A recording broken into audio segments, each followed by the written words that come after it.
इस जंग के बीच में अमेरिका ने अपने पिट्ठू कहिए पाकिस्तान के जरिए ईरान को एक 15 फार्मूले लिख के दिए हैं। क्या पाकिस्तान, जो आतंकवाद की जन्म स्थली है दुनिया में, जहां अमेरिका का कई करोड़ डॉलर का मोस्ट वांटेड दाऊद इब्राहिम के छिपे होने की बातें आ रही हैं, सोडी साहब, क्या पाकिस्तान की इतनी हैसियत है, या फिर वाकई में ट्रंप बेवकूफ हैं जो कहते हैं कि पाकिस्तान ईरान को समझाए? क्या ईरान पाकिस्तान के बारे में उससे समझेगा जो ट्रंप को जमीन पे लिटाए हुए है? ट्रंप त्राहिमाम कर रहा है और सुनने को राजी नहीं है। वो ईरान पाकिस्तान की बात मानेगा? संजीव जी, मैं दर्शकों से अनुरोध करूंगा एक किताब जरूर पढ़ें जिसका शीर्षक है no exit from Pakistan, Washington Washington torturous relationship with Islamabad. ये किताब डेनियल मार्के ने लिखी है। लेखक ने बड़े तथ्यों और आंकड़ों के साथ समझाया है कि अमेरिका और पाकिस्तान के रिश्ते हमेशा अच्छे रहेंगे। बल्कि मैं एक और चीज ऐड करना चाहूंगा, दुनिया में एक ही देश है जिसके तीनों महाशक्तियों के साथ अच्छे रिश्ते हैं। तीन महाशक्तियां हैं, अमेरिका, रूस और चीन, और वो देश जिसके इन तीनों महाशक्तियों के अच्छे रिश्ते हैं वो है पाकिस्तान। तो पाकिस्तान को अमेरिका का अप्रोच करना, जो कि जारेड कुशनर ने भी एक्नॉलेज किया कि हाँ पाकिस्तान बिचौलिया का काम कर रहा है, ये कोई मेरे को हैरानी की बात नहीं लगती कि अमेरिका और पाकिस्तान के रिश्ते जो मैंने आपको बताया वो वैसे हैं। ईरान ने भी पाकिस्तान के खिलाफ कोई गलत बयान नहीं इशू किया इस युद्ध में, क्योंकि ईरान भी पाकिस्तान के साथ कोई दुश्मनी मोल नहीं लेना चाहता है, और ना ही पाकिस्तान ईरान के साथ दुश्मनी मोल लेना चाहता है। तो डेफिनेटली पाकिस्तान एक बहुत बड़ा कैंडिडेट है मध्यस्थता के लिए, चाहे ईरान की तरफ से हो चाहे अमेरिका की तरफ से हो। मध्यस्थता की बातें कितनी सफल होंगी वो तो सिर्फ अमेरिका और ईरान पे ही निर्भर है, लेकिन पाकिस्तान का मध्यस्थता करना ये अंडरस्टैंडेबल। यानी कि हाँ, मैं गलत फहमी में था। मैं पाकिस्तान को हल्के ले रहा था कि मैं उसको आतंकवादी देश कहता हूँ, वहां की यूनिवर्सिटी आतंकवाद की कहता हूँ, टेररिज्म की। लेकिन सोडी साहब, आपने तो गलत फहमी दूर कर दी है। ईरान किसी भी कीमत पे ट्रंप अमेरिका की मानने को तैयार नहीं है।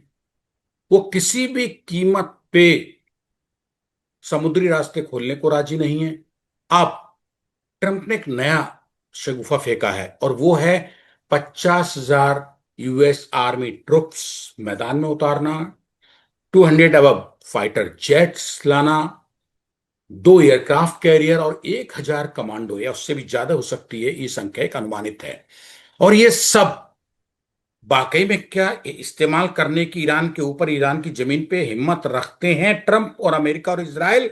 या सर ये सिर्फ सिर्फ स्टेट ऑफ हॉर्मुज को खुलवाने की एक स्ट्रेटजी, कूटनीति है, कि किसी तरीके से ट्रंप डर जाए, ट्रंप से ईरान डर जाए, और 50,000 अमेरिकी सैनिक ये वो एटसेट्रा उतारेंगे, फलाना करेंगे, किसी तरीके से ईरान डर के सैन्य दबाव में, इन गीदड़ भक्तियों में स्टेट ऑफ हॉर्मुज खोल दे?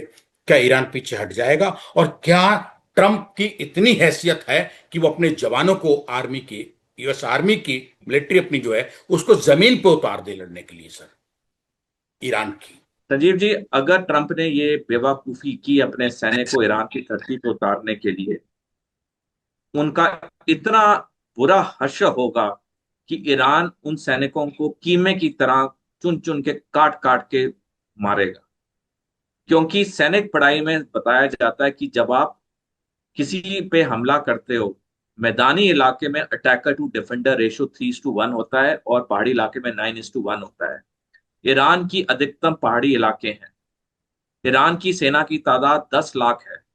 10 लाख के लिए इसराइल और अमेरिका को 90 लाख सैनिक चाहिए। जबकि आज की तारीख में अमेरिका के पास 9.5 लाख सैनिक है, इसराइल के पास 1,70,000 सैनिक है। अगर हम मान भी लें कि आज की तारीख में अमेरिकी और इजरायली सेना कहते हैं उनका हर युवक सेना में आएगा, तो 90 लाख सैनिक भेजेंगे कैसे ईरान? अमेरिका ईरान से 11,500 किलोमीटर की दूरी पे और इसराइल ईरान से 1,762 किलोमीटर की दूरी पे है। और सोडी साहब, कुल जमा ईरान झुकेगा नहीं, और ट्रंप इस टाइम कुछ ना कुछ करेंगे। लेकिन एक वॉशिंगटन पोस्ट, जो इन्हीं का अखबार है यूएस का, उन्होंने कहा है कि हम किसी भी तरीके से छोड़ेंगे नहीं। और कितनी बार ट्रंप झूठ बोल रहे हैं, उसने उसका कहा है कुल जमा स्टेटमेंट हिंदी से। सर, बात करने के लिए बहुत बहुत धन्यवाद, शुक्रिया, बहुत बहुत, लेफ्टिनेंट कर्नल सोढी साहब।